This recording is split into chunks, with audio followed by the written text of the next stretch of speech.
Hi, I'm Shalane from TSC Tuition, and today I'm going to talk about the persuasive oral that you have to do in VCE English and EAL. So the persuasive oral is something that you have to do in both Year 11 and Year 12. The task is pretty much the same across both year levels. You have to choose an issue and then present a persuasive speech arguing for a position or stance on that particular issue. In Year 11, there's a lot of flexibility and a lot of variety between how schools typically choose to do this task. Some schools will give you a whole list of issues to choose from. Other schools will give you an issue, like they've mandated the issue, and so you don't get to choose that at all. And other schools, it's open season, whatever you want. In Year 12, the restrictions are that it has to be an issue that's appeared in the media since September of the year before. Most schools will also put in some sort of a time limit on the speech itself. Typically in Year 11, it's around 3 minutes-ish, 3 to 4 minutes. In Year 12, it's somewhere around 5 to 7 minutes, depending on the school. There's a lot of flexibility in the time limit of this because it's not mandated by VCA as to how long it must be. That is up to the school itself to set the restrictions on. So make sure you communicate with your teacher and your school to find out exactly what the rules are and what they want you to do. Assuming your school lets you choose the issue that you want to present your speech on, how do you choose an issue for your persuasive oral? There are so many issues to choose from. How do you know which one's going to be a dud and which one's going to, work well for this task? Our advice to students is to choose an issue that hasn't been resolved yet. For context, TSC Tuition specializes in one-to-one English tutoring for all Victorian students, so this is something that we've worked with a lot of students on. And the advice that we give to all of our students is always to choose something that, one, they are interested in, and also, two, something that hasn't been resolved yet. So, for example, choosing an issue like a regulation that has been passed and it's sort of finished all the debate and discussion, the decision has been made already. That's not a great issue to choose because there's no real stake to this issue. It's already been decided, the decisions have been made, and people have moved on. So there's not a lot of wiggle room there in terms of arguing for a position that's going to be effective. So the first advice that we always give to students is to choose something that hasn't been resolved. If you're looking for a list of issues, head over to our website, and on our blog section, there is a list of, I think, about 10 issues that are currently open for debate and hasn't been decided yet. So you might want to go and check that out for a starting point as to what issues you might be interested in discussing. Once you've chosen an issue for your persuasive oral, what's the best way to research the issue for your persuasive speech? The first thing that we ask our students to do is to come up with a list of questions that they need answers to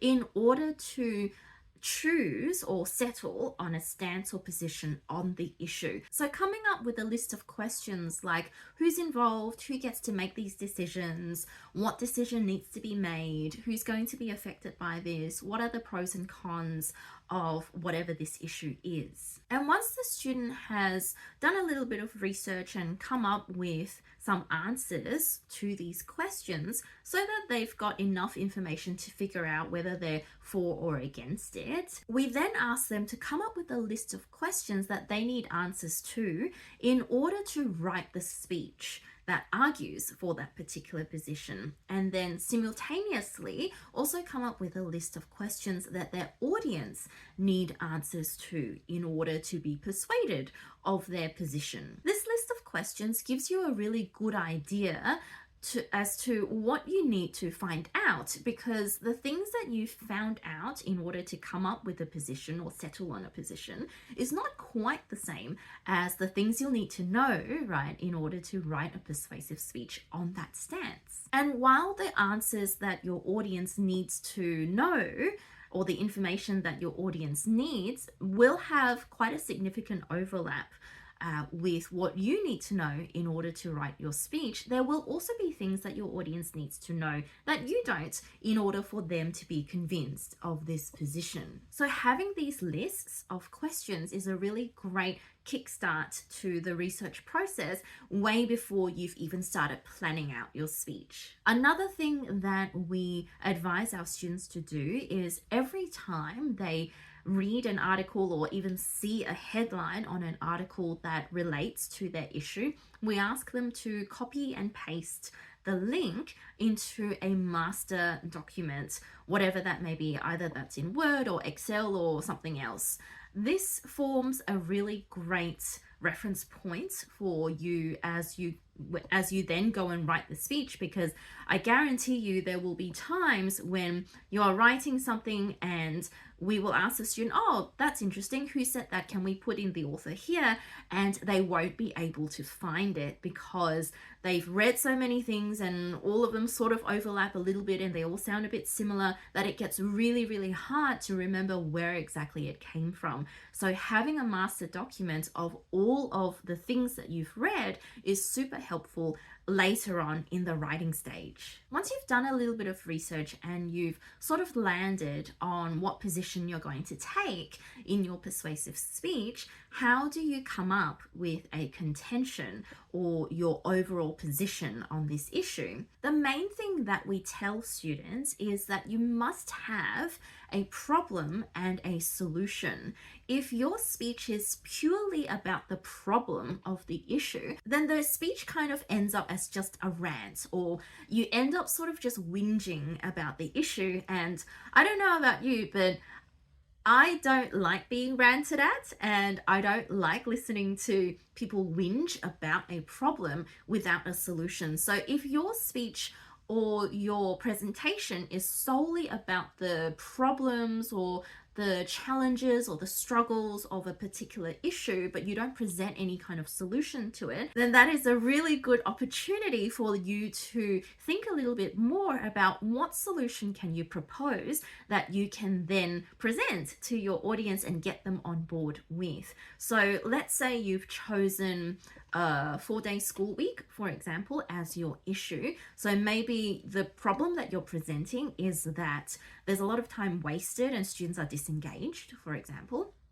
That's your problem. And so the solution is to introduce some flexibility in the school week, that students can, have a little bit more variety, have a little bit more flexibility and agency over their learning, and that will pick up or encourage the engagement for students.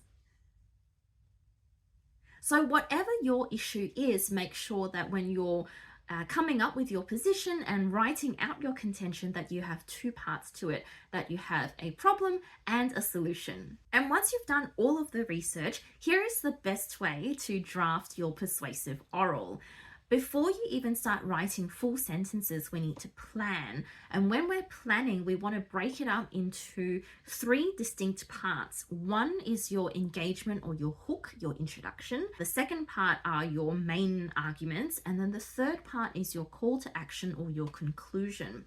And in each of those sections, you need to actively plan for audience engagement. So how are you going to grab your audience's attention and maintain their engagement? Because if your audience isn't listening, if they're bored out of their minds, if their minds are somewhere else and not listening to you, it doesn't matter what you say, you're not going to be very persuasive. So make sure that you plan actively for audience engagement devices in each of these sections. And then in the main arguments, when you're working out like what exactly your arguments are going to be and how you're going to argue them, make sure that you also plan for counter arguments, because as soon as your audience starts thinking points like, oh, but what about, oh, but that's never going to work because, as soon as they start thinking something like that, you've lost your audience because they're already thinking about arguments against your arguments. So before they even get to that stage, it's important to build your counter arguments in. so that they never think about them at all. And it makes you sound like you've really considered this issue and you've worked through all of those counter arguments already, and all the audience has to do is follow along, and they don't have to really critically think about what it is that you're saying. So I hope this video was helpful. I know the persuasive oral is one of the more stressful SACs out there because it's public speaking, and a lot of people don't like public speaking and find it very stressful. So all the best with your oral. I have made a new study nook, work nook in my house. So with filming in mind, so I am planning on making more of these videos more regularly in the future. Make sure you subscribe to all of our social media channels so that you don't miss out when I post next. And if you're looking for one-to-one English tutoring, please contact us, and our team of tutors would love to support you on your English journey. Thanks for watching.